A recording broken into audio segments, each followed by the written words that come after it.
Beautiful morning, right? Beautiful fall weather. How many likes fall? My favorite time of the year.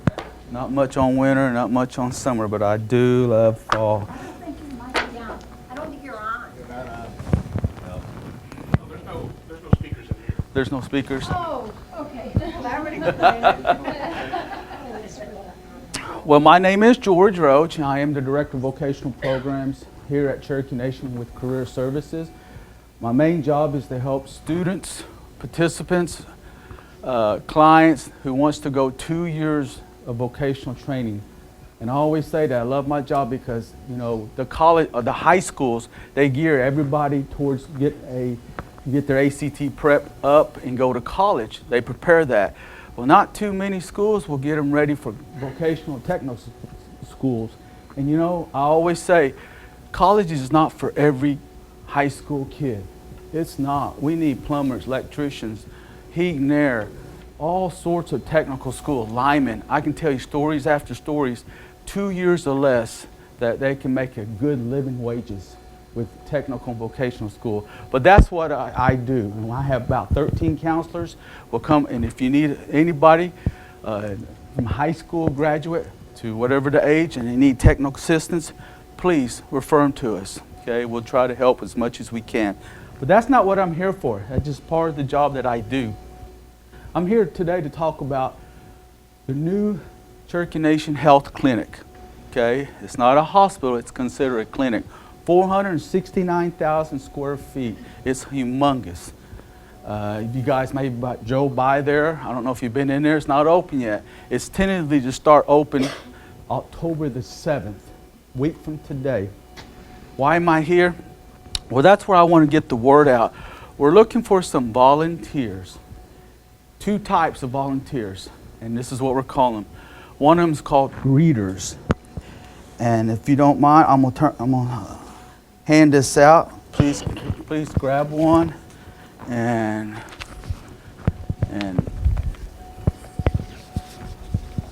oh.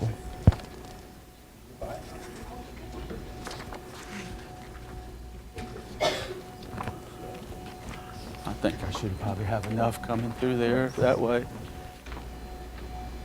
There's 3 more.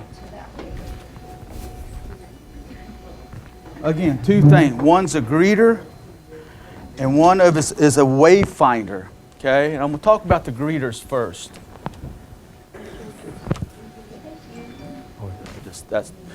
These are 2 different things. So if you take a look at them, okay, pass them down. 2 different things. And the first one I'm going to talk about is the greeters. What are we talking about as greeters? Well, everybody knows if I say the term Walmart greeters, right? When you walk in Walmart, sometimes you'll have a greeter there, welcome to Walmart. That's what we're looking for at the clinic. You know, we're looking for any veterans, any volunteers. If you don't have nothing, it's going to be open from 7 to 6 p.m., 7 a.m. till 6 p.m., Monday through Friday. It's not a hospital, so it will not be open after hours and on weekends. We still have the hospital where if you have urgent care or emergency, and if you need a hospital, it will still be there. Yes, ma'am. Okay. You need a light cone? I have 3 more left. I'm sorry, it shouldn't have been, but. I need one too. Okay. Uh-oh, I'm sorry. No problem. That's all right. I might not have gave enough of the extra one. Anybody need it? You should have 2 different colors. One's a little darker than the other. Okay, I will get them for you. I do apologize on that. Anyways, back to the one's the dark one, one's a little bit lighter. I need the dark one, no, the light one. The greeters needed is Yeah, right. light or dark? Here's a dark. This is what you need. Yeah, okay, got it. Okay. Hopefully. You need a dark one back?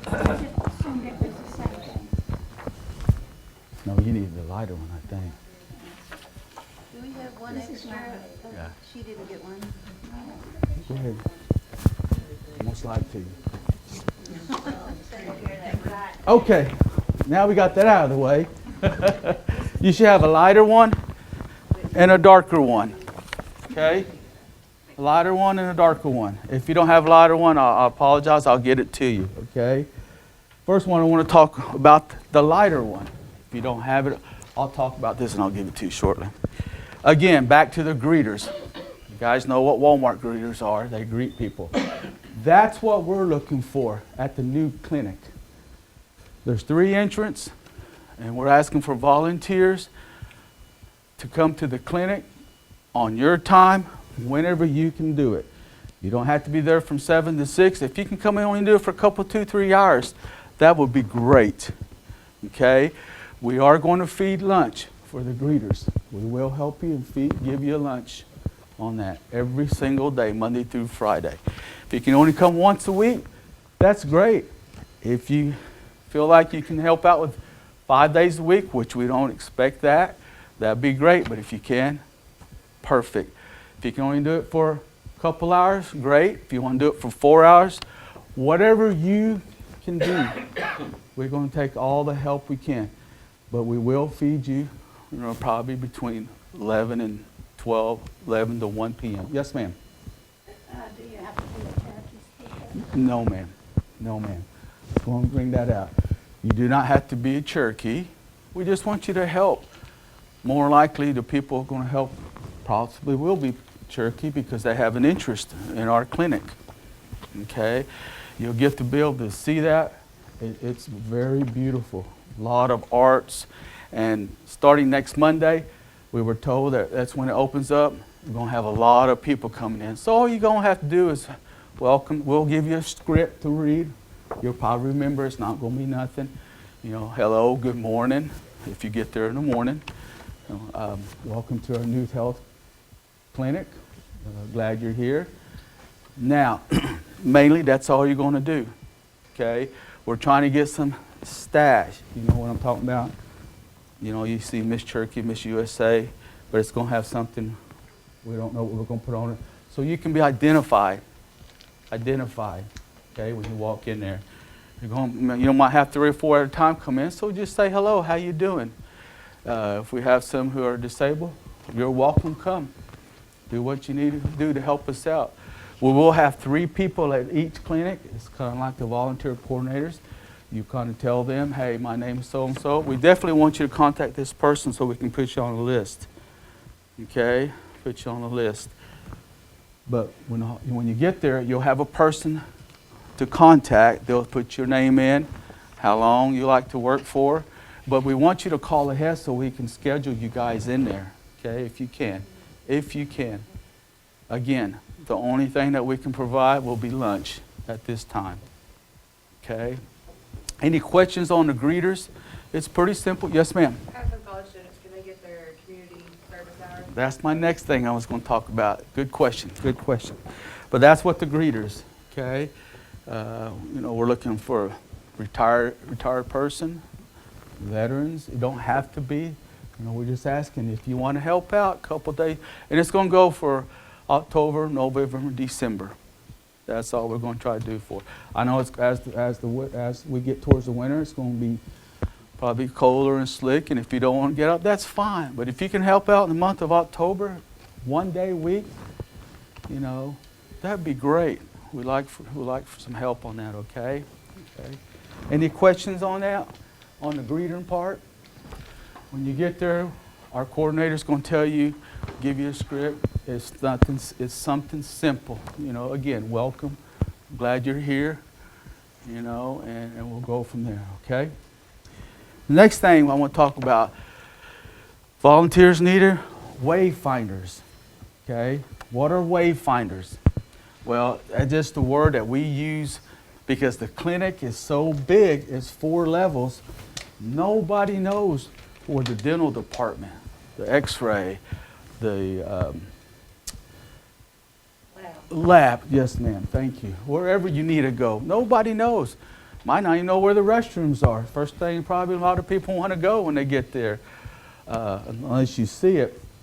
So our wayfinders are students Or again, if you want to volunteer in that part, but they're the ones going to be helping find and help that client, patient, person, if they need to go to the lab, they take them to the, like an escort, okay? Because they're not going to know where everything's at. And believe me, it's going to be so big, people are going to be lost. You know, people are going to be lost. I was told last week, this clinic, and I believe they said it was 11 elevators. That's how big it is. They were saying lots of stairs, but everybody's going to be using that elevator, okay? Now, wayfinders, that's where we're going to, if you know any students, maybe going to NSU, Rogers, that want to come, that's where we want to utilize our students, okay? Our students, if they're Cherokee, they're probably receiving a $2,000 scholarship per month from College Resources. You guys probably heard of that if you know dealt with some students. They have to do 20 hours of community service. That's all, 20 hours to get that $2,000 a semester. Well, a lot of students still need to do their supportive service, not supportive service, their community services. So what can they do? They can come and see us and get their 20 hours away. NSU tries to help out somewhere around 800 students with scholarships. We can get a third of that. That will help us to get their 20 hours. Okay? They can come in anytime, just like the greeters. Any day. They only need 10 hours. They can put that in there. Our event coordinators, they have to check in. They'll have some things to fill out for that student. They say, George Roach helped 10 hours of community service at the Cherokee Nation Health Clinic. Signed by the coordinator. I take that piece of paper and take it to College Resources. They'll accept it. Pretty simple as that, okay? Rogers State, I've heard, can Rogers State students help? If they want to travel to Tahlequah to get their 20 hours, then yes, please, by so. Some students only go to class Monday, Wednesdays, and Fridays. So they'll have all day Tuesdays and Thursdays to get it out of the way. If they only have to do 16 hours and they do it on a Tuesday and Thursday, they're done, okay? But because NSU has probably close to 800 to 1,000, Rogers State probably got, I don't know, I haven't checked it, at least probably 500 students. And if they want to travel to Tahlequah to get some community service hours, they can. If they only have 5 hours left and they still want to use that 5 hours to help us out, hey, have them call us, please. Have them call us. You know, it's something good for them to give back to the Cherokee Nation. Give back. You know, Cherokee Nation gives out a lot, provides services. You know, and it's nice that when you get an opportunity to give back to the tribe. You know, it's our clinic, and it's huge. And so we like for everybody to be able to help out in any way we can. So any questions? I don't want to take out too much more of your time. It's just pretty simple. I had a slideshow, but I brought the wrong one. So I was wanting to show you the clinic a little bit. Yes, ma'am. Is the main entrance to this building, is it going to be on Ross Street, or how do you get in there? It's going to be opened up. When you go drive up, you'll be able to see it. What There's street is it on? Ma'am, I'm sorry. Good question. Not on here. But I mean, when you get there, there's parking lots. There'll be 3 entrances. Is it behind The it? hospital's on Bliss. The hospital is on. The old hospital is like 300 South Bliss, and I think they're just calling that everything. Have you been to the hospital before? Yeah. Okay. When you pull up to the hospital, it's on the right. It's only one entranceway. It's a big building on the left. They've got some parking lots right there. You just park in, there'll be 3 entrances. That's where everybody can go. Go to either one of them. Okay? We'd like for you to give us a call first, that'll just show up, because we don't want 100 volunteers with 3 entrances, which right now we probably got close to 40 volunteers. We'll probably need more all we can, because not everybody's going to do it every day. Everybody might only want to do 2 hours a day. But that's where our event coordinator is going to coordinate. If you give us a call and we'll say, You know, if somebody wants to call and say, hey, I can give 4 hours, well, we sure appreciate it. You know, what's a good time for you? Because we also have a spot that if there's 4 people already from 7 to noon, then of course we won't be able to put you there. We might ask you, will you go from noon to 5? You know, and we'll have lunch for you when you get there for our greeters, okay? Wayfinders are more of our students. You know, it's a community service, so we won't be able to feed them. But our greeters, we will. We will, okay? I don't want to take too much more time because I know there's bigger and better things here after me. But any other questions? Please, if you know anyone, send them to us. The Taryn Taylor, she's our administrative assistant. She will put you down. In fact, I had a couple of calls this morning who really wants to help, okay? You don't have to be Native American. We just want you to help out if you can. Okay? Any questions? If not, I appreciate your time and thank you very much.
But I'm Kinley Henson. I'm a technical assistant specialist here at CCO. And today I put together Event Planning 101. So we all do events at some point, right, in our organizations. Fundraising events, community events, even maybe award banquets for our communities. So I kind of want to have a discussion first. So think of an event that you've been to, your best event or your favorite event that you've attended. What did that look like? Hard work. Yes. Yeah. What else? It might not be an event that you actually put on, but maybe one that you attended. So People enjoying themselves? Yeah. So that's one.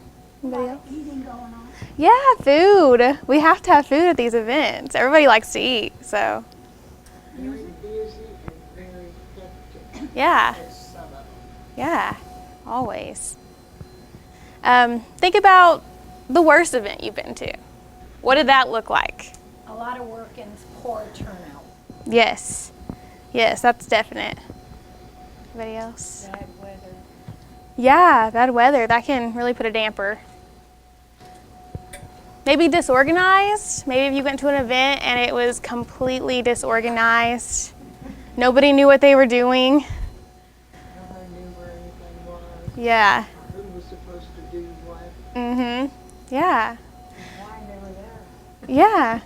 Yeah, that too. So I kind of put together this little event 101 so it can give you guys a little bit of a checklist of how to run an event successfully.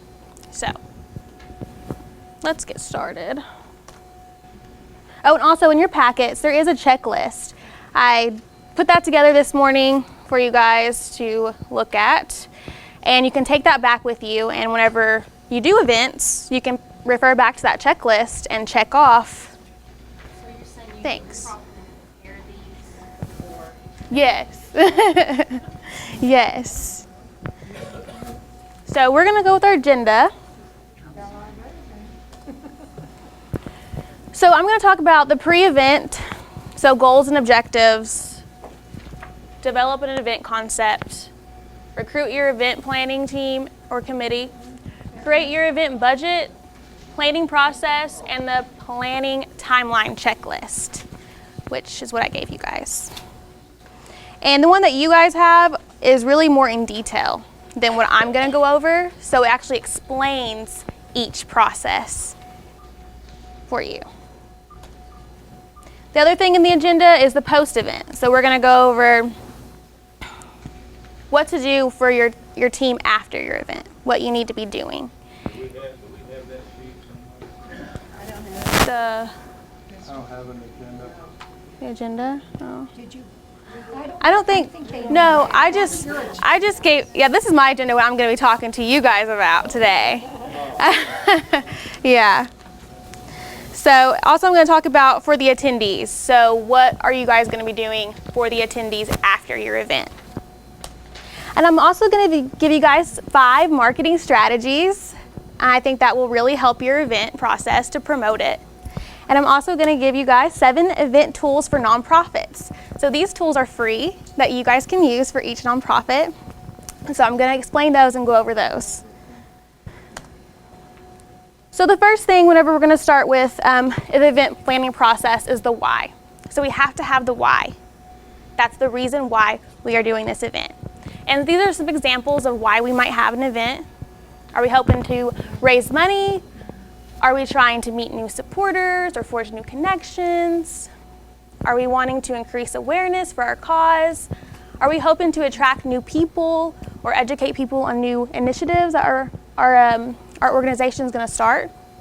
What are some other whys we might have an Our event? group did a meet and greet so that people would know the candidates that were running. So we were just interested in getting the word out to the community and give them a chance to talk to the candidates. Yeah, that's a great idea.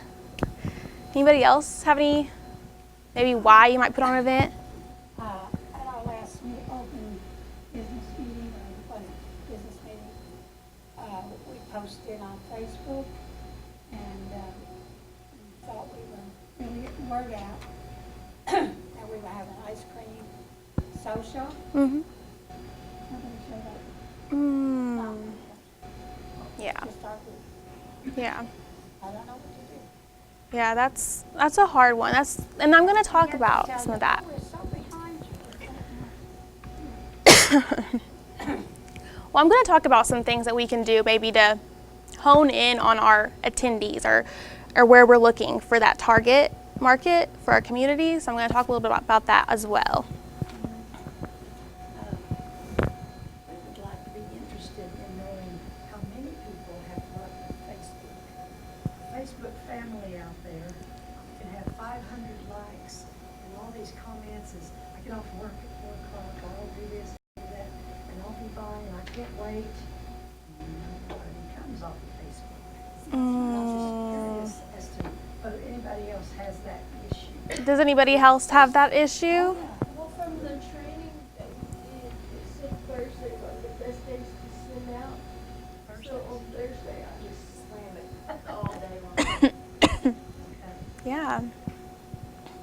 There are also some times, if you look in, if you Google some Facebook analytics stuff, they'll have times, the best times for you to be able to post. And I think usually it's about 11 to 4 is the best time through the weekdays. That's what I think I remember. But so there is some information out there. We just have to really look into it and stuff. But so the next thing that we have to do after we identify our why we're having this event is we're going to look at our goals and our objectives. So what do we hope to accomplish with your event, and how are we going to achieve that goal? So those are our goals, and the objectives is how we're going to get to that goal. And my suggestion definitely is to keep your goals SMART. Who has heard of the SMART technique for goals? I'm sure you guys have sometime, but so I'm going to talk a little bit about that. So the SMART way to identify goals is be specific, measurable, attainable, relevant, and time-based. So we want all of our goals to equal in the SMART criteria. Yes.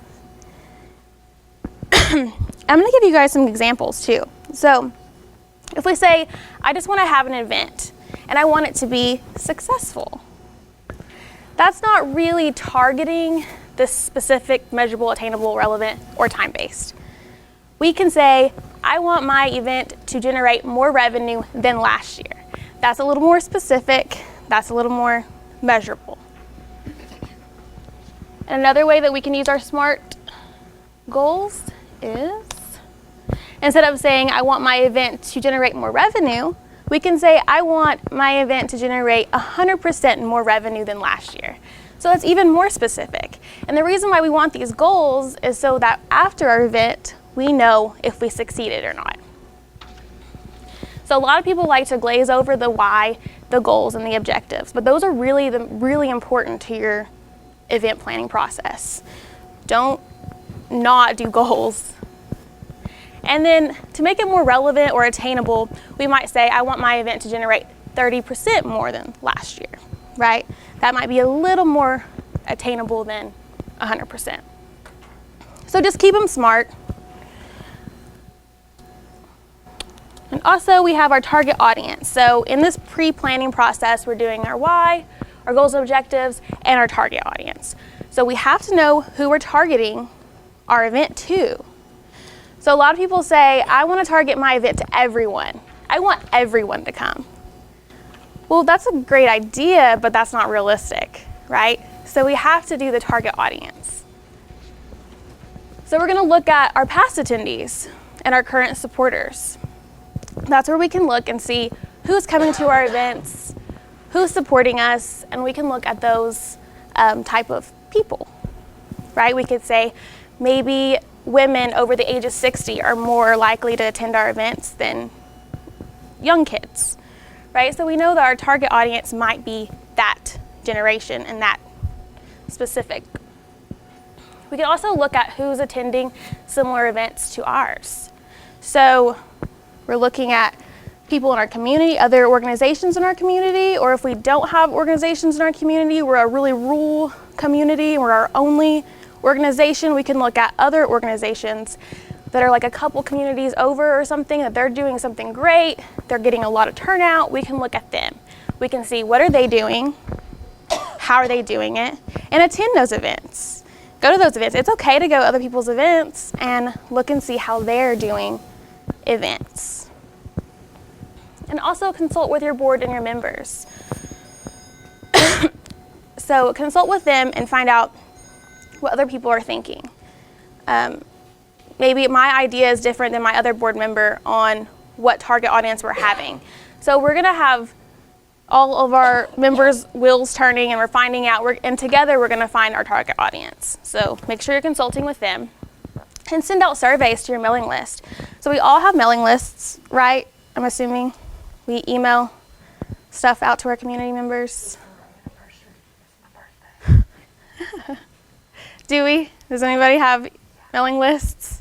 No? Okay. Well, good. Okay, good. So we have mailing lists. And if you don't have mailing lists, we need to get some mailing lists. So whenever we go to, we have our events, let's do a sign-in table like we do at maybe Kata at our groups. We have them sign in to their email. That's a good way to get some mailing email lists. Okay, so that's what we're gonna do, is we're gonna get some mailing lists, and then we're gonna send out surveys to those people. We can send out a little small survey that just says, what's the background of the community? Where are they? And then we can also find out what kind of events they're interested in, too. So we can say, what kind of events do you like to go to? Do you like food? What kind of food do you like? You know, so we need to send out those surveys for our emails to find our target audience and events. Yes. I was just thinking about something. You can look at the needs of your community, because with the Cherokee Nation's help, we do a food handling class every year, and then we did a CPR class, and people in our community really wanted that. And we get calls, when are you having the food handling class this year? So it's programs that our community actually needs, and we've had success with those. Oh, good. I'm glad. Yeah, so get those email lists. Also, in our pre-event planning process, we're going to visualize our event. That's the best way I like to come up with events. I like to plan events. My family, my friends all come to me to plan events because I like to plan events. And what I like to do is I like to create themes. Who likes a themed party? Nobody? I like themed parties. I think they make it more fun. So create a theme. Make it a little different. You know, I know we always have like our community. I know I'm from Proctor, so we always have our community monthly dinners. Maybe we can throw in a theme in there to make it a little more fun. What's coming up soon? Halloween, right? We can do a fun Halloween event and get our communities engaged in that. Even like children can come to that. So think about themes. Visualize your event and write down everything. So visualize that and research your event concept and get some inspiration. Who uses Pinterest? Anybody? Good. Yes, great. So Pinterest is where you guys need to be on, okay? So who has smartphones? Everybody? There's an app called Pinterest. Download that. That's gonna be your best friend whenever you're planning events. And they also have cheap ways to do things. So they have do-it-yourself event stuff. Let me actually pull that up and I can show you.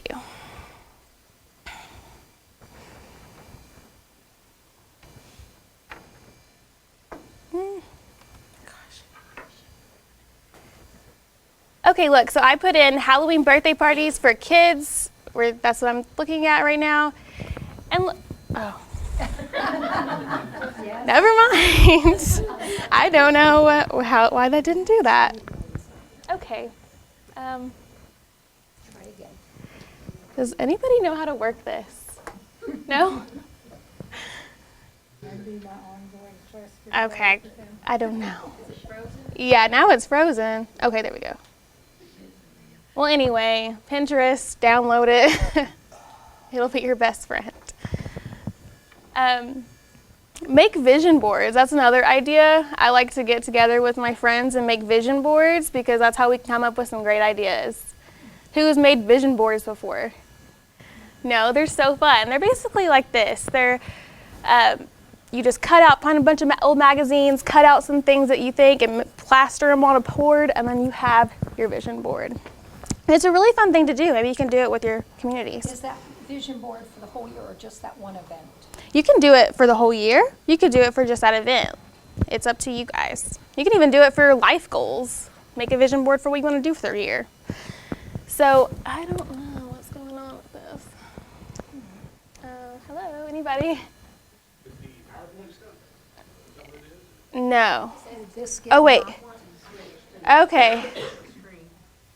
Well, I'm going to go back to this because it wouldn't pull up, so.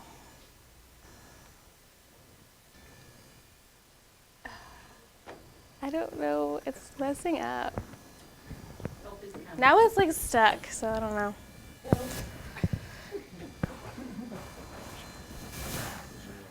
See, now it's not doing it. No. Yeah, I was trying to show them the Pinterest, but that's fine.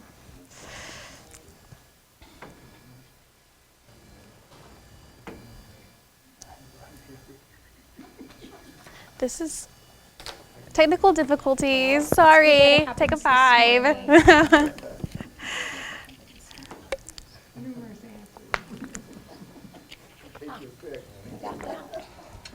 Okay, I mean, yeah. Well, we'll just go back to that. Oh. Like this?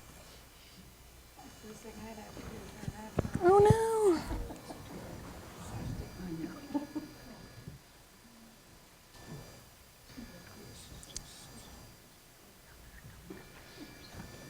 Yay. So this is Pinterest, and I just put in Halloween parties for kids, and it brings up some ideas. So we have, maybe we can do a poke a pumpkin idea, you know? So Pinterest is great. Tell me what the price is in the corner.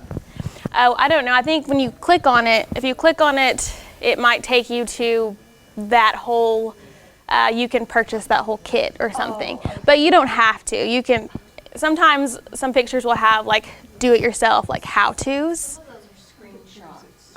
Yeah.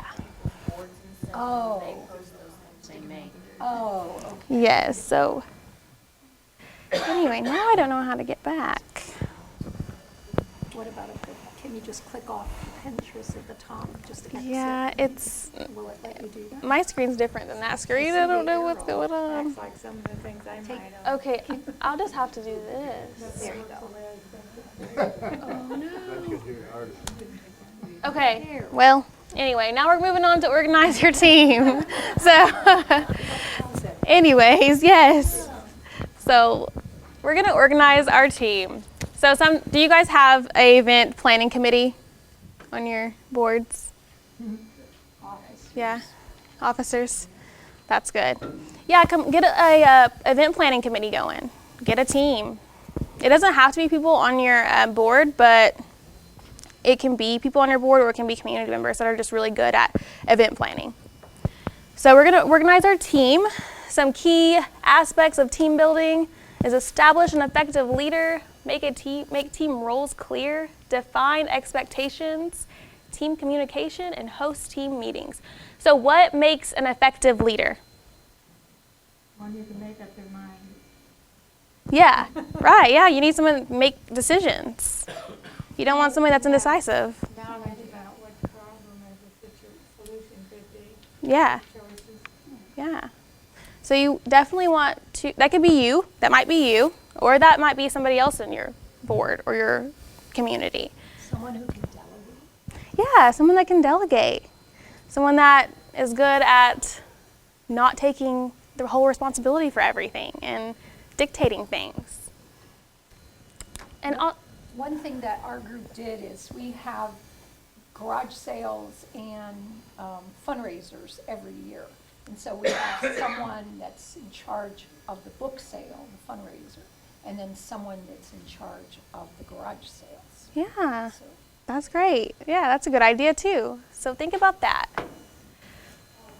Also, make those team roles clear, like I said. Make sure that people know exactly what their duties are and they can do those.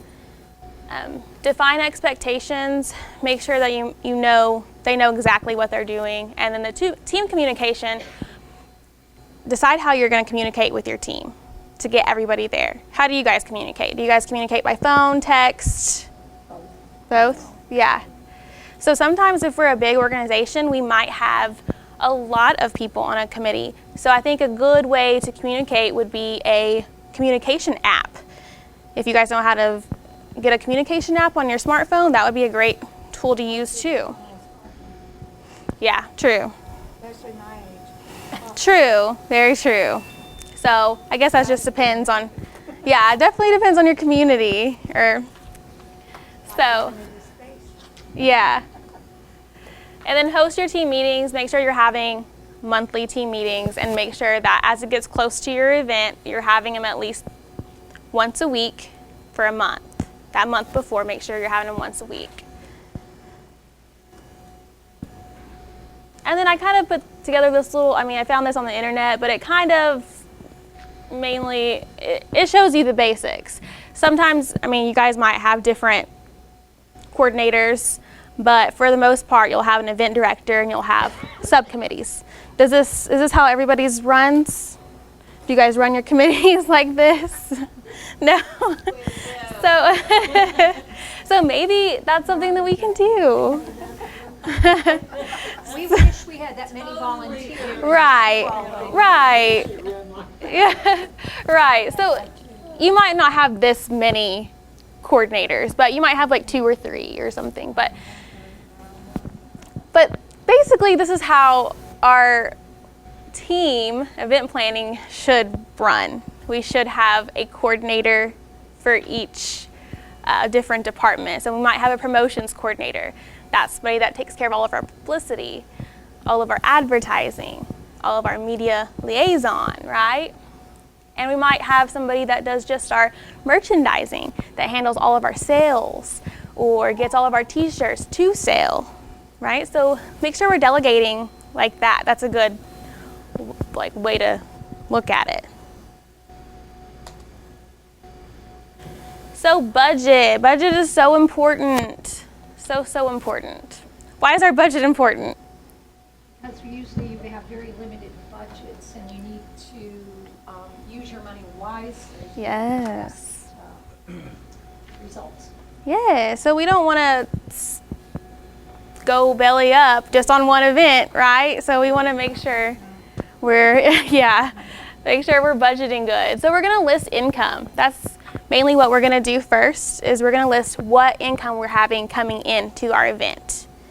So it could be sales. Maybe we're having an event where we're going to sell tickets, or maybe we're doing a sports fundraising event and we're selling admissions fees, or it could be a concession stand, or it could be our sales on our t-shirts for our community. So what kind of income are we having come in to our organization?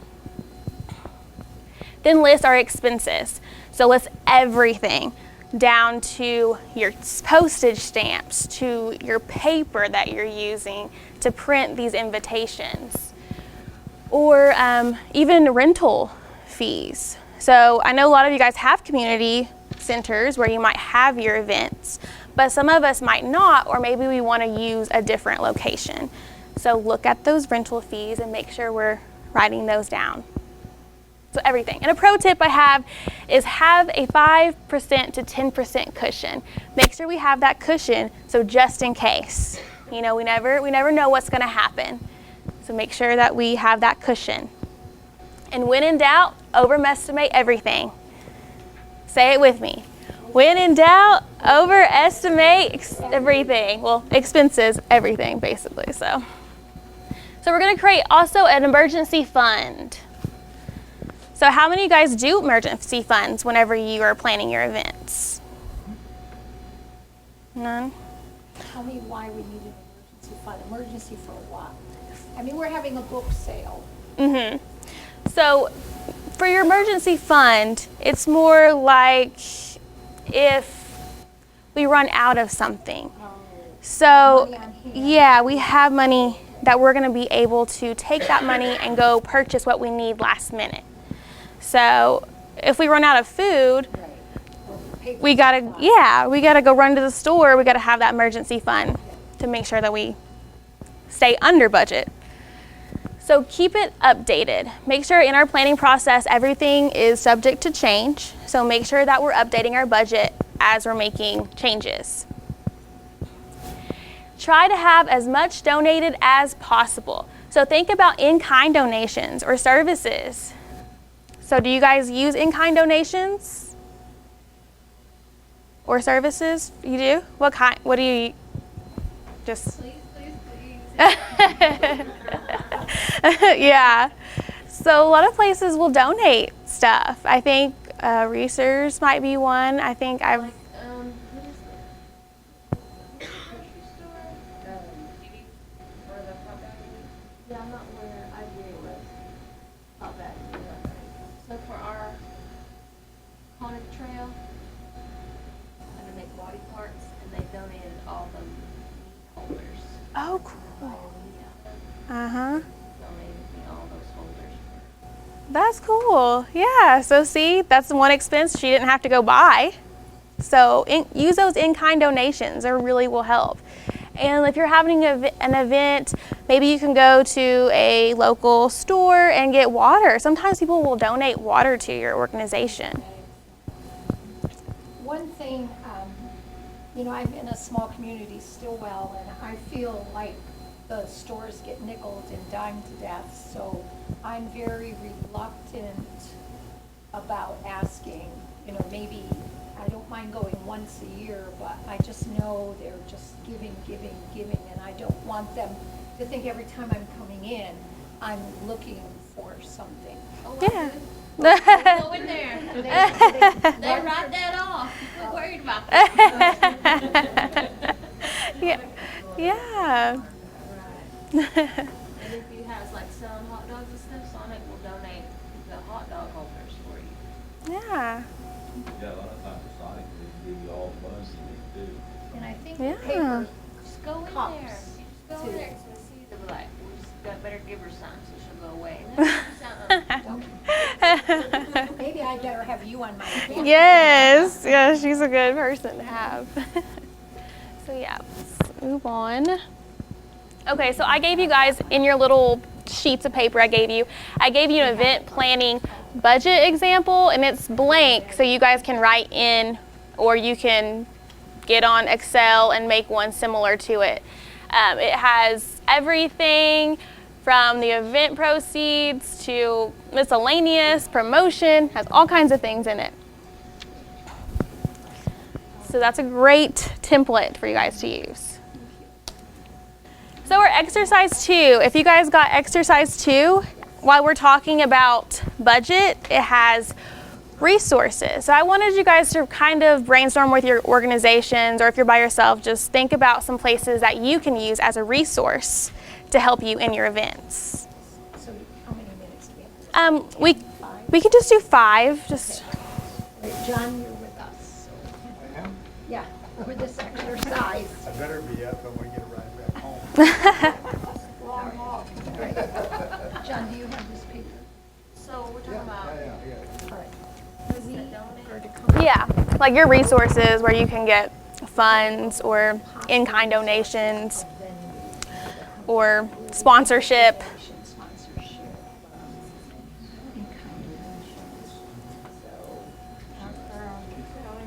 Well, it would just be a local. Supposed to list some organizations or individuals or what?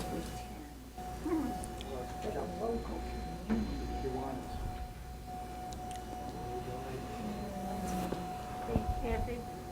Well, Chamber of Commerce. yeah.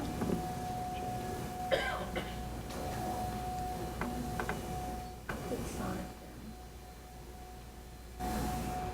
it. It can even be individuals too, if you guys know somebody that really donates to your organization. That might be a resource. We'll have you write it down, John.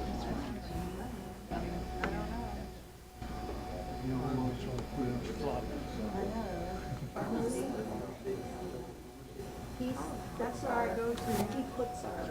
What do I do with my water? Oh, there it is. He advertises for us.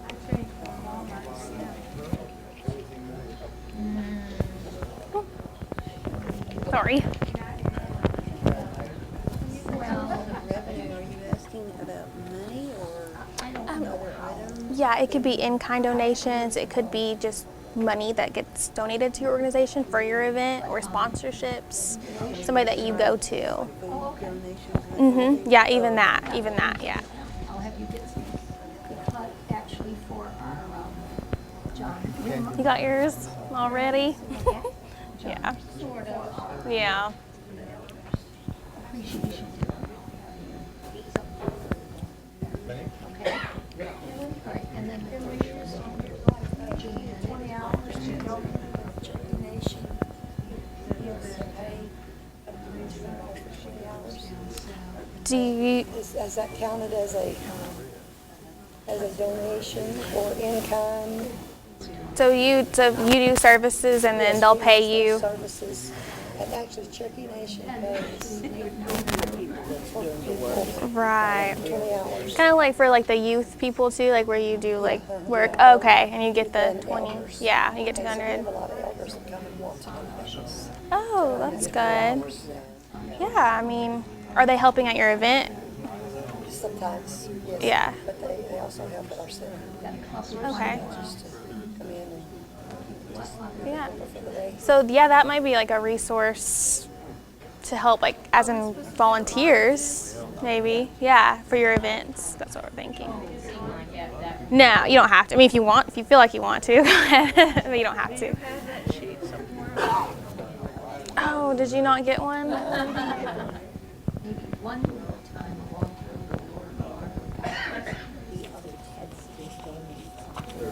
Okay. Yeah, I actually had one left. We're just relying on our stationery. Oh. You're welcome. I don't think. No, I don't. Sorry. Yeah. All right, then, I- most probable.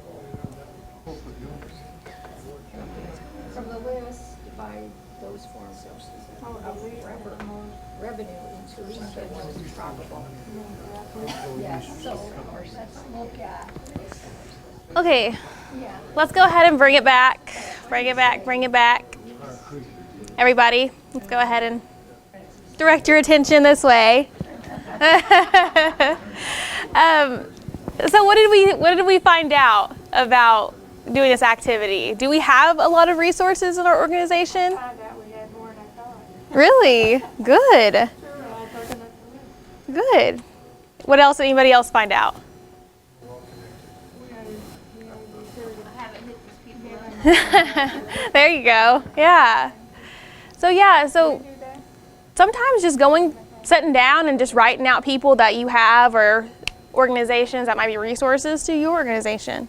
Barbara, I want to just share this with the group to make sure you're doing it. She said, because we do get things given, and she said, do we send them a thank you note? And I said, definitely. Yes. It's really important that they receive some thanks because, just like us, if we do something, we really appreciate it. Otherwise, you feel like you're kind of taking advantage of or taken for granted. So I Right. think it's important we acknowledge We like to those. give them recognition. Yes, and I'm going to talk about that also is thank you notes. Sorry.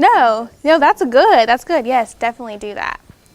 So you writing down these resources that you have, these could be something you can do for your next event, is hit them up for supplies or money, donations. So plan, now we're in our planning process. So we did our pre-event planning process. Now we're doing our actual planning. And I'm not going to completely go through every single thing, but I do want to talk about determining your date and your time.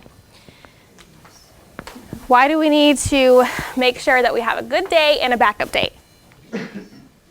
Because if you have something in the evening that the football team is playing, you will have little or no people attend. Exactly. So that goes to do your research. So if we're going to have an event the same time that an OU game is going on, we're not going to have that many people show up, right? So, or we could incorporate an OU game watch party at our event. Then you might get some more people. Hey. So do your research. Find out what's going on in your community and see if you can organize a date around that. Choose your venue. So consider space. Some of us, like I said, do have our own community centers where we can have events, but some of us don't. So consider your space. How many people do you plan on showing up? And make sure we're doing that adequately. Check for permits. So who has ever had to do permits? Like for what? Just for garage sales. Yeah. So you gotta find out if you gotta have a permit for things. That's gonna cost some money. Strawberry festival. Yeah, that too.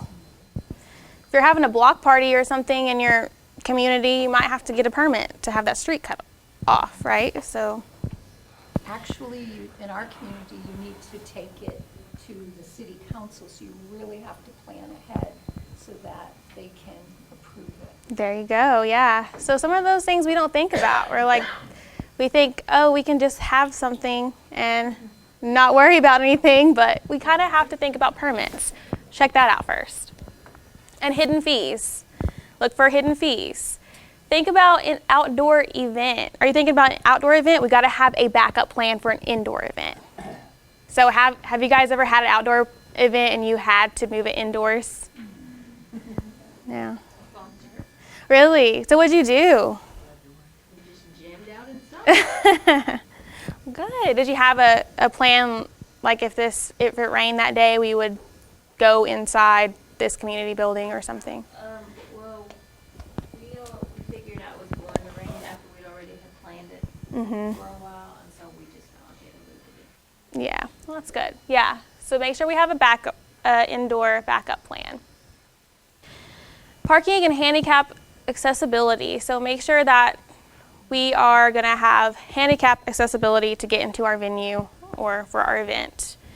Determining your AV and production needs. So we might need a speaker or microphone or a screen, projector. So figure out that first and see where you can maybe get somebody to rent it to you or loan it to you so you don't have to go into some expenses to purchase one. Vendors. So maybe you need vendors. Maybe you're going to have vendors come into your event and sell things. So do we need to have vendor agreements? You know, things like that. We need to think about that as well. Okay, and catering. So considering dietary restrictions. So sometimes people might have food allergies, and we might need to take that in consideration whenever we're planning our event when it's catered. Or if we're doing potluck, that might not be too bad because they could probably bring the certain type of food that they can eat. It's very important though, if you have a potluck, that people put the ingredients. Right. Because we have a person that's allergic to cinnamon. Oh, and goodness. So she asks because Yeah. she's very concerned. Yes, so that's good. So take that in consideration. Decide your catering style.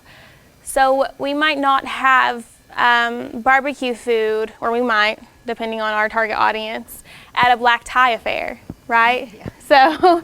So you know, we gotta consider our catering style, or our target audience. Do they like that kind of food? You know, so we gotta cater, and we have to cater to our target audience as well. So talk about leftovers. What are you gonna do with leftovers? A lot of us probably have experienced that whenever we have an event, we're left with tons of food, right? We don't know what to do with it. So have a leftover plan in place to do what you're going to do with that food.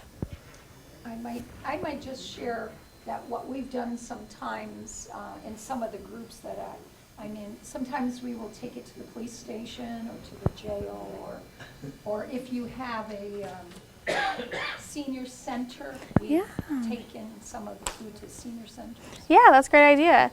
Yeah, I know in Tahlequah we have a homeless shelter, so sometimes we'll take some food there. So, and a food backup plan. Like I talked about having a backup plan. We want to have a food backup plan because just in case we underestimate how many people are attending, we might need to go purchase more food really quickly. So who's going to do that if we need to get more food? Where are we going to get it from? Are they going to have the funds to go purchase that? So make sure we have that in place. Find speakers and align them with your event's purpose. And the speakers add value. So what kind of speakers have you guys had at your events? You had any speakers?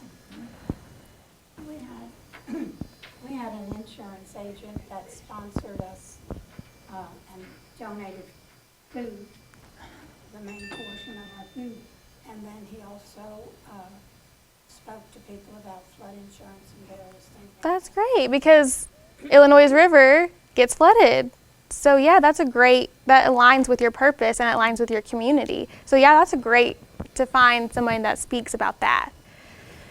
So find entertainment. So find the right entertainment.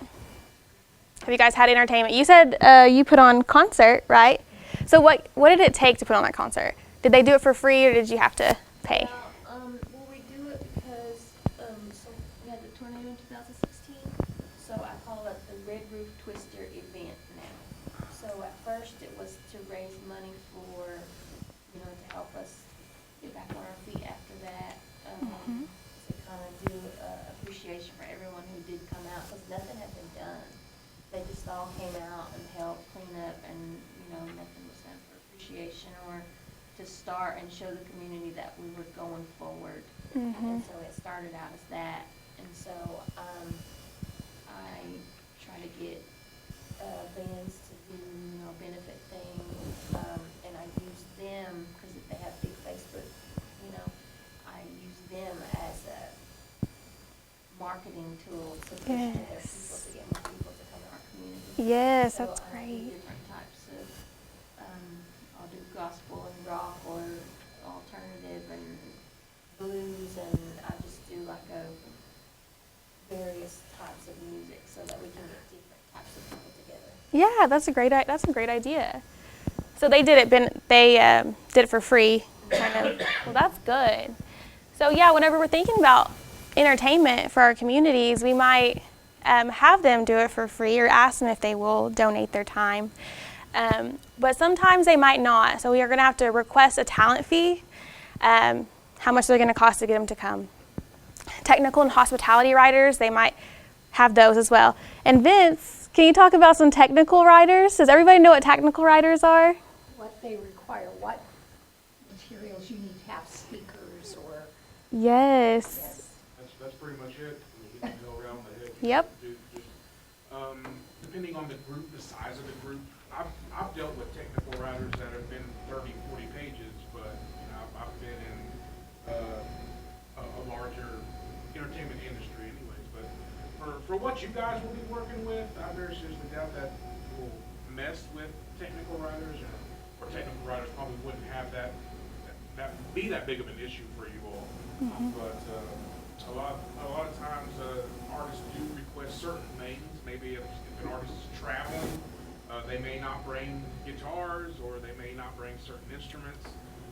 These are things that will be listed in the technical writers that you have to provide for that particular artist, maybe a piano or things like that. So yeah, those are very important. But Yeah. I very seriously doubt for the talent and everything that you guys will be working with, it really wouldn't go that drastic. I will say that whenever I was in college, we did, our class put on, each little group put on a different event to raise money for a certain nonprofit. One group did a concert for Tahlequah's Habitat for Humanity. They got the Turnpike Troubadours to do it for free, but they had to do the technical and hospitality writers. So you got to take that in consideration.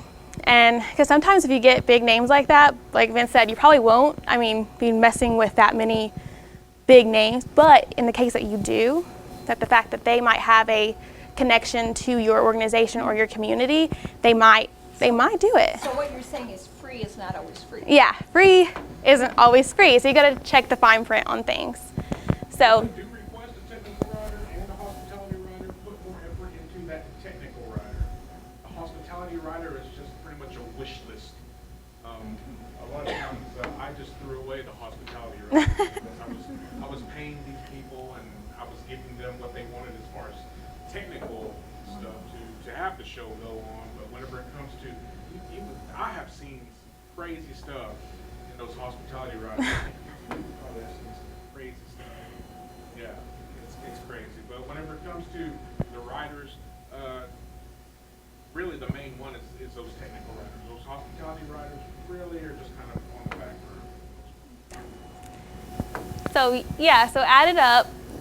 If you can't find someone for free, then add up all their fees and find out if it is really worth bringing them in, or can we find somebody else that might do it for less money. A lot of the bands and stuff that you try to get nowadays, is most of them when they do stuff like that they want like $100 per person in their band. Man, have you guys put on a concert like that? Wow. There was 5 in the group. Did Wow. you have to pay travel fees too and put them Yeah. up? No. No, well, that's good. No, it was just $100 per person. Oh, good. They It didn't. rained on the It caught me on that day because it rained and they only played 3 songs. Oh gosh. Oh no. We had a campaign that came out. When it started, it was they had connection with part of the group, and it was going to be free. And then as time went on, well, they would need gas money. Then as time went on, they needed more and more, and free was not free. Yep. That's usually how it is. So that probably needs to be up front. Yeah, we might want to draft out a contract or something to sign so they don't pull, hey, we need some extra money, So yes, definitely I need to put that in there. Contract. Think about contracts. So also in your planning process, sponsors. So we did some research on the sponsors. So find your sponsors, reach out to them, and sell your event. Your event, you want to sell that event to them. You want to make sure you're saying, oh, you need to hype it up. You need to say, we're doing so much great things, you need us. Instead of, Make sure you take a flyer with you or have like a write-up of what it's about. Sometimes, Right. like, they'll talk to you, but they won't, like, just write you off because you haven't given enough. Yeah, exactly. Take your letters or your flyers. Yeah, so make sure you take that when you're going to go approach your sponsors. Make sure you sell it. Decor, that's up to you guys if you're wanting to decorate in a certain theme like I talked about. Think about your decor, how much that's going to cost. Your marketing. So create a marketing plan. Who has a marketing plan for their events? Maybe we need to make a marketing plan. That's something that we should do. One of the things that we do is, there's a bank in town that's got a big sign lit up outside. That they can advertise for you. They usually do that for free. Yeah. Yeah. We do all of our events free. Yeah. Yes. So make sure you're reaching out to people and banks and doing it. They can do it for free. So we definitely need to have a marketing plan and an event name, of course. So I'm going to talk about, while we're talking about marketing, I'm going to give you 5 marketing strategies that you can use to promote your event. So save the date. Who uses save the dates? That's really important. That should be sent out 6 to 12 months ahead of time, depending on how big your event is going to be. If your event's small, you can do it 6 months ahead of time. 12 months if you're planning on having a very large event. I can see a problem with that because a lot of, we can plan something months ahead, but then the schools will say, oh, well, we're having our, whatever they have every year, to raise money. And then maybe the school calendar isn't out yet. So Yeah. sometimes it doesn't always work. Well, I think what you should do is definitely, it is organization based. So look at that certain event, that certain community, and plan that, save the date whenever they already have that school calendar coming out, right? So it might not be 6 to 12 months. How early do they do their event calendar for schools? I don't know, do they have it in August? Those that know about the schools, do they plan by August when they start? Yeah, so I would just try to make sure that we are talking with them around August. Once they have that calendar come out, we have that date put on in not conflicting, and send out our save the dates. Because I think save the dates are really important. You kind of just, all you need really is this example. Just get their previous year one. Everything is running on like the same day. Like you can see their tally of events. They're pretty much just going to change the date anyway. Yeah, Leave it on those same days. yeah, right. So you'll probably be ahead of them then. Yeah, Social media, now, they put that year calendar on their website, or on their whatever. how early? Like a year in advance, maybe, or Well, for the year. but For that it's year? supposed to start- So August like to right May? now, it's out for, oh, great, yeah. So and that's our middle schools around us, even the elementary schools yeah, are doing that now because they have the technical people. yeah. So yeah, look at that. That's whenever we're talking about our research and we're researching what's going on that's going to conflict with our event. So save the dates are really simple. I put this example up there because it's a really nice one. It's to the point. We have our save the date, we have the event, we have who it's by, we have when it's going to happen. That's all it needs is very simple things. It doesn't need a whole lot of wording. Just save the date, the event name, your organization, the date, and maybe a website. I would do a website. Put a website on there, or your social media handles. So another marketing strategy is social media. Use in the months leading up to your event. So we want to use social media constantly. So we can share photos of our preparation, saying, hey, our event it's rolling. We're prepping for this. Stories about volunteers or those involved. We can include hashtags. Do you guys use hashtags? Explain. Hashtag is on your social media site. It's the pound sign, the number sign, and it'll have like a catchy little phrase, save the date or something like, but it's going towards your event. If somebody clicks on that, what do they see? That they can click on it and find all the photos or all of the different content that's used that hashtag. So that's how you can track how far your presence is getting. So our Halloween, like our attraction thing, we did hashtag Greasy Haunt. So when I go on Google Greasy Haunt, all the people that were there and took pictures of like being scared or things like that, we can see all of those and save them for like, you know, we wanted to do like a photo book or, you know, share them to our page or, you know, have all the things from that one event that like we couldn't take all the pictures ourselves. You know, we weren't there for these moments or that moments. It's other people's moments that they share to our stuff. It's just one collaborated area that you can see it. Yeah, that's a great marketing strategy that you can use to track how well your event's doing. Okay, so in our case, we're gonna have a flea market and craft show. Uh-huh. So if we do hashtag, craft show flea market. Yeah, you. I would make it more specific to your thing because if you do that and you go through, you're going to see all the other people that did the same tag. Hashtag, yeah. How do you go about making it specific? You could, you know, do something that you would remember, like something like with your name in it, or like maybe a character, you know. Yeah, you could do your acronym. IRACO, you know, craft show, you know, or something catchy. Like on my posters, okay?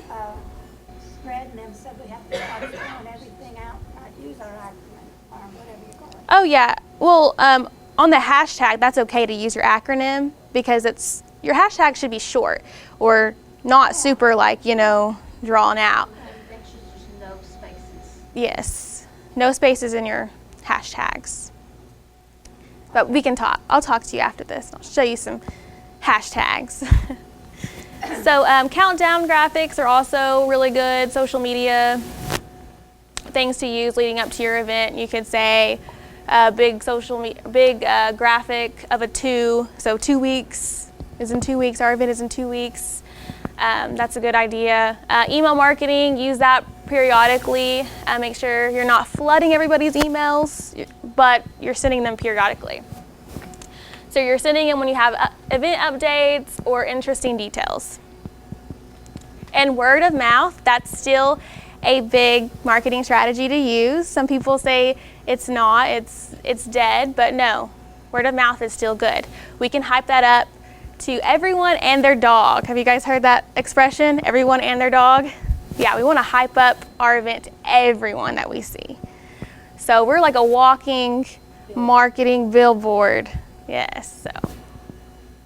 Local media, make sure we're emailing and calling our local news or our reporters and email our press release at least 3 weeks ahead of time. Give them some time, but not super early or they'll forget about it. And coming from an old reporter, I used to be a reporter for the Cherokee Phoenix, we love to find news stories. So we always love to hear when people are having events so we can attend those and write about them. So make sure you're getting the word out to your reporters, your local reporters. We want to do that before, during, and after. Why do we want to do it before? Why do they care about our preparation? Getting that word out there in the media. Because we want butts and seats. That's what my my old professor in college, butts and seats. That's what we want. So we want to make sure that we are contacting our local news and we're telling them, hey, come and write a story about our preparation. We're having this event. They can get that word out there for us and get more people there. And we also want it during, invite those local media to come to your event and cover it. And after, maybe we're having a fundraiser. So what is that money going to? So they can write a story about that. I find that that the local paper likes pictures, Yes. so. They do. They love pictures. Have all the contacts for those? For local media? I don't, but I know the Phoenix contact. But I mean, if you just Google it, I'm sure you can find your. What area do you live in? Greasy? Who is your local newspaper? Oh, okay. Okay, yeah. So I would just Google their number and you can contact them that way. I have the number. We learned that distance is, distance means nothing. We had an event that we took flyers and we went just trampling off everywhere and word of mouth. But we went to all the surroundings, went to Tahlequah, Jay, Locust Grove, you know, everybody around us. We took these flyers. We just kept making more flyers and, you know, on and on and on and on. But what we found out was when we had our event, we had 72 people, which is wonderful for our little community. Yeah. We had 2 people from our community. Wow. But they came from Tahlequah, they came from Jay, they came from close to our community that we don't normally say anything to because, you know, I don't know why, but we just usually don't. We put it out for our little community and whoever sees it, sees it. Yeah. But what we found out was that out of 72, we only had 2, which is a husband and wife, that was actually from our community. Wow. But and it was one of the Cherokee Nation presentations that was there. We had Noel Grayson. And when, like I say, we went to and people who had heard of him, people who had seen him somewhere else, people who wanted to know how to do his craft. But we didn't have anybody from Oaks. Wow. We had 2 people. But Yeah. they came from all these surrounding towns, drove that far to see that presentation. Wow. So we were kind of amazed. Yeah, so maybe that's what it takes. Amazed. Yeah, yeah. So maybe sometimes that's what it takes, is just to go out everywhere and put up flyers. So we've learned that distance doesn't mean anything. Yeah, so that's a good idea, definitely. So I'm not going to go over everything in this because I gave you guys a timeline. Yes. But yeah, so it has everything you'll need to know. And I put little check boxes, so when you take this back to your communities and you're planning your event, you can check off what you're doing. And sometimes this stuff might not apply to your events, but you might want to add things, you want to take away things. It's just up to you guys. Also, we have, our event is over, so now what do? So our post-event meeting, the sooner the better. So debrief with our committee, share our data, review our event goals. That's where our goals come into play that we set at the pre-event. We can now find out, did we achieve our goal? Were we successful? Was our event successful? So take notes for future planning in this meeting that you're having. And go over budget, tie up loose ends, and send thank you notes. That's what you were talking about. Yes, so thank you notes are very important. And for our attendees, make sure we're sending out surveys for them. Did they enjoy our event? What could we done better? What would you like to see the next time? And keep them up to date on dates and information for the next year's event ASAP. So make sure you're sending out, hey, we're going to have our next event. As soon as you know when you're going to have that next event, send that out to them.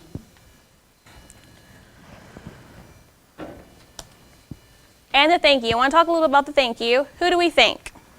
Sponsors, volunteers, speakers, donors, media, and our partners. We want to make sure we want to thank everybody for coming because they don't have to come. That way they can come back next time. What should be included? How much was raised if we were having a fundraising event?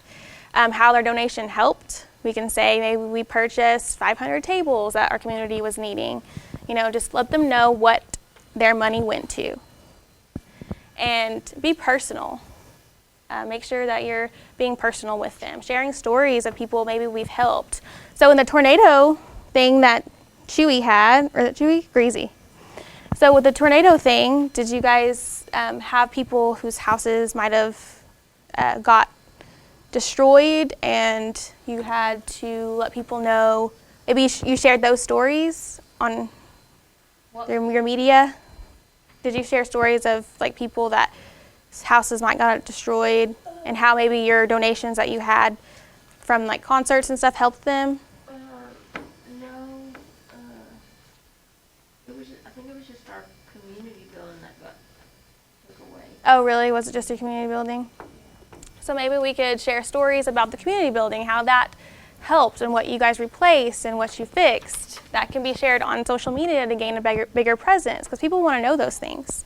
One thing that our group does, we'll handwrite a letter, and then at our membership meeting, we'll have all of them sign it, the members sign it, so they know that it's not just. Yes, that's great. I really like that idea. And that's what I was going to show you is some examples of some thank yous. I like this thank you because it's short, it's simple. Thank you, it says why. It has their website, it has their social media handles so people can go to their social medias and follow them. It has logos or partnerships. That's always great to have on your thank you notes. This is what I was talking about, being personal and having those stories. Having a picture like this of where they got destroyed, their home got destroyed, and they have a little story. Read about the story recovery.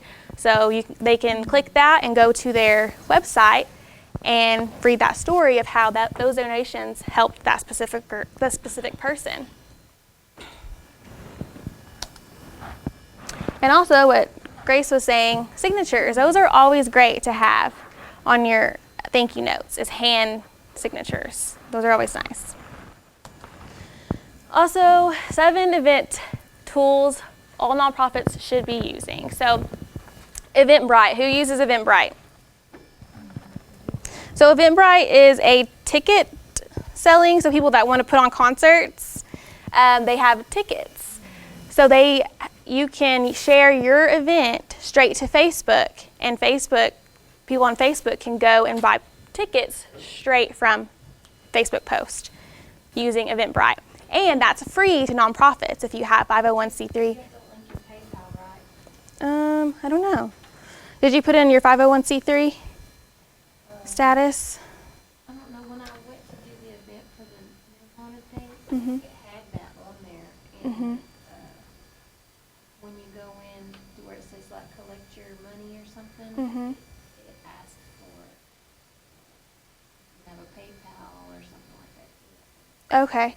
Well, so I think that would be great to be able to get those donations and those ticket sales into one account using PayPal. I use PayPal. I think PayPal is a very safe program to use, especially when you're dealing with sales and things. So definitely use PayPal. Does the company charge, though, the ticket person? Like, do they tack $5 on because you're buying it? The Eventbrite? No. So if you put in your 501c3, it's completely free. Wow.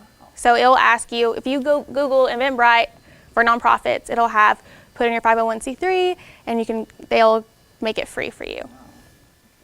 So Buffer for social media management and scheduling. Buffer is good for if you're needing to manage a lot of different social medias from one account. So you go into Buffer and you have all your social medias that you can manage right there from one website. You don't have to go into Facebook things, you just have one. And it also gives you some ways to track your marketing and everything too. But that one, Buffer, is 50% off for nonprofits. So it's not completely free, but it's 50% off. Facebook Live, I think all of us have heard of Facebook Live, but Facebook Live is a great tool to use for your nonprofits. You can live stream your events, maybe your pre-planning process. It's a great tool to use. Track visitors to your website with HubSpot. So HubSpot is also good to track. So finding out who's coming to your Facebook, who's coming to your website, who's visiting. and that way you'll know what target market you're looking at. So HubSpot is a good way to track that, and that's free as well. WordPress, does anybody have websites that they made with WordPress? WordPress is completely free for nonprofits, so you can make a website for your nonprofit using WordPress. And it also has some tools and features that are really neat too to use. And Canva, I'm not sure about that, but I know that there's some nonprofits that I know I worked with that use WordPress and they really like it. So I know that it's a lot.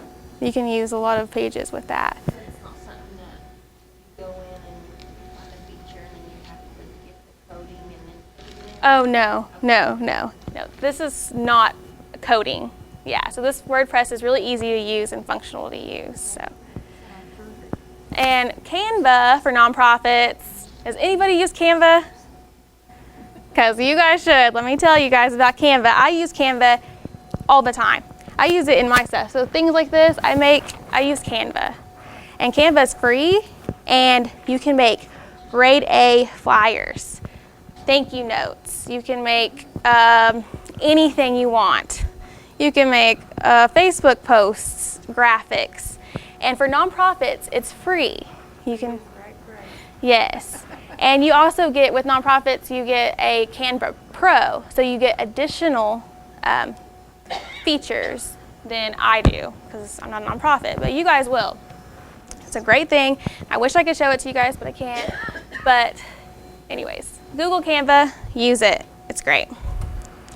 And then, so this is where I got all my stuff from, all my references, and I left you guys with a quote for the day. If the plan doesn't work, change the plan, but never the goal. So, thank you guys.